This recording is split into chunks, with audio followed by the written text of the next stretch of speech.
Hi, Mikel. Hi. Into the knockout stages of the Champions League, does the messaging to the players change at this point of the competition?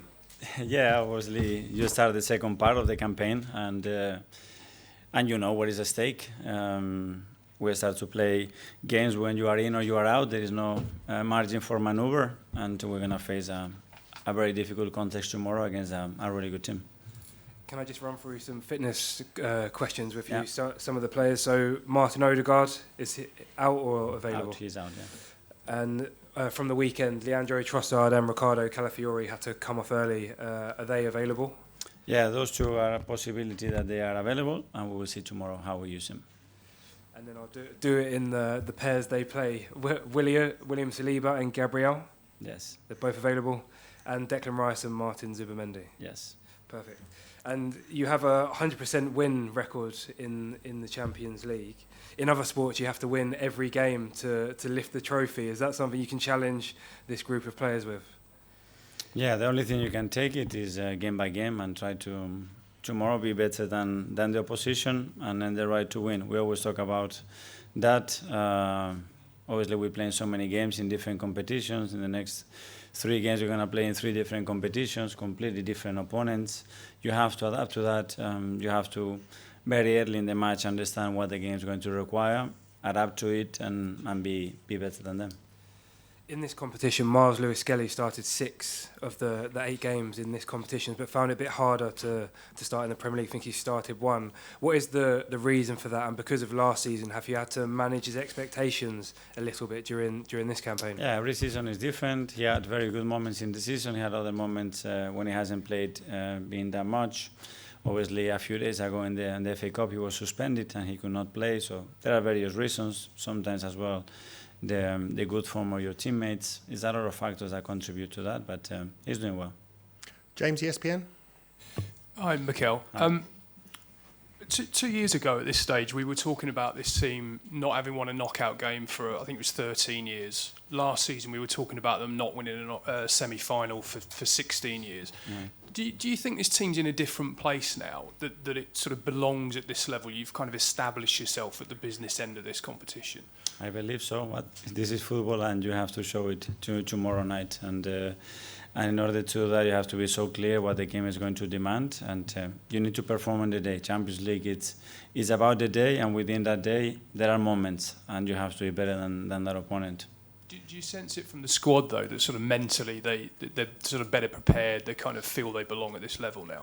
Well, so they certainly have more experiences in the competition, because when I joined in, they were a big part of the team, never played in this competition. So that's obviously something that is necessary, like in any other competition, and they understand it better. And now we have to perform. Simon the Sun. Mikel, just on that, do you feel like they learned a lot from last season's Champions League run and the one before? I remember last year you spoke about PSG and the number of times they'd not made it. Do you feel like the squad have learned a lot from last season they can take into this run now? Yes, you learn about the things that you did well and the reason why you are there, and the things that you can improve. But then every game and every time will be so specific that it's so difficult to replicate. You can have certain memories, but actually you have to apply your learnings in that moment. And that window is very small, and you have to be very efficient.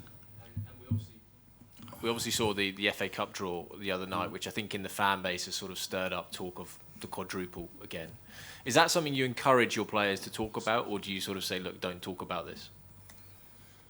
No, I don't use that phrase, don't talk about it. I don't know why they talk about it when I'm not there, but we all know the difficulty of every competition.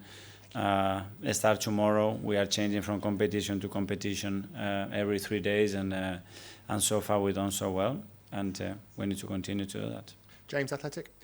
Hi, Mikel. Hi. We just had Kai in here talking about this club where he spent so much of his young life and his career. I just wondered, how much did you see of Kai when he was here at Bayer Leverkusen, and what were your impressions of him as a young player? Well, not too much, to be fair, because in our league and with the amount of games that we play, we don't have much time to analyze an individual player in a different country. But I did spoke to him. He has spent 10 incredible years here. The way he talks about the club, the people here, the culture, what he's learned, and how part this journey was for him to continue his next chapter in England was capital. And a lot of learnings, and I'm glad to see how people receiving the moment he's walking around the building, and I'm not surprised. And obviously he had some minutes at the weekend. How confident and happy are you that he's really approaching this run in his best condition? Yeah, now it's been 3 weeks that he had total consistency in terms of training, preparation, and game time, and we're going to continue to load that because we know how Kai can impact this team. Nick from Sky. Kai spoke as well about how difficult the last year has been with his injuries. I mean, what's it been like to manage him during this period? You know, if you had to pick him up, has it been something you've had to pay a lot of attention to, even while he's been out? Yeah, it's been something new for him. When you look at his injury record, he's just blank. You know, he never had a muscle injury, and last year he had his hamstring injury that required the surgery, and then the knee injury. So it's been a tough period, but as well a lot of great things happen in his private life as well.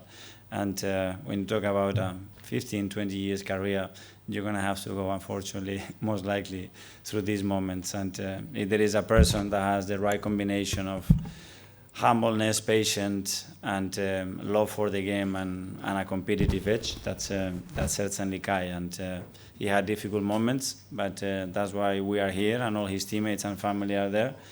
And now he needs to really enjoy all the work that he's put in to see the results at the end of the season. Isan, Daily Mail.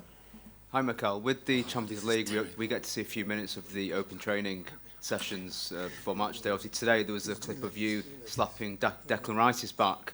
And in these training sessions, there's often a lot of giggles, a lot of camaraderie. What's the kind of rationale behind doing all that, those kind of things? They very gently suggested that we had to go through that because of something that happened a few days ago. A bit of banter, a bit of fun, and they were right to do it. No, I'm not meaning that specific example. I'm just saying in general, in these sessions, there seems to be a lot of you or Heinz are getting involved, quite a lot of fun. Yeah. What's the impact of doing that? It's the interaction that we have with the players.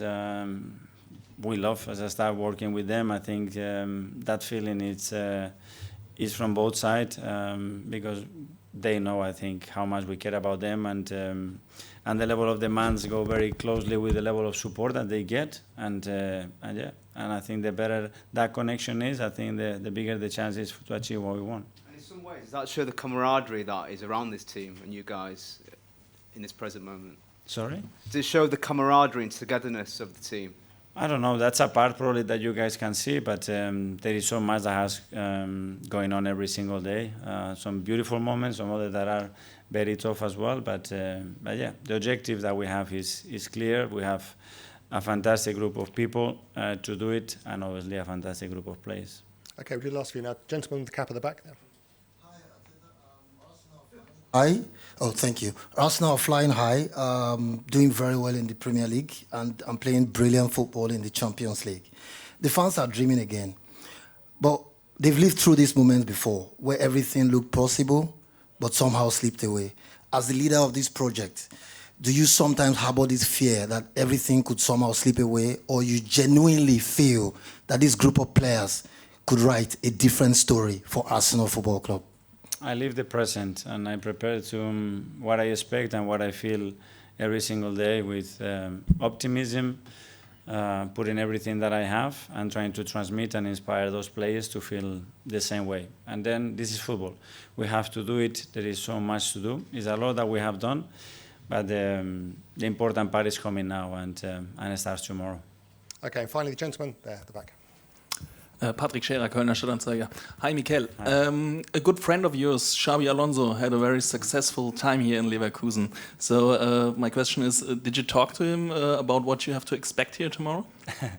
I didn't want to put him in that position, and I don't think it would have been fair. Obviously, I have spoken a lot, and I admire incredibly what he did for this football club with this group of players, because it was something historic and unique. But no. I haven't had the courage probably to speak to him and put him in that situation, because I know how he's feeling about the club, and as well because I think we have two players as well that they've been with this club recently, with this team, and they give us quite a lot of information.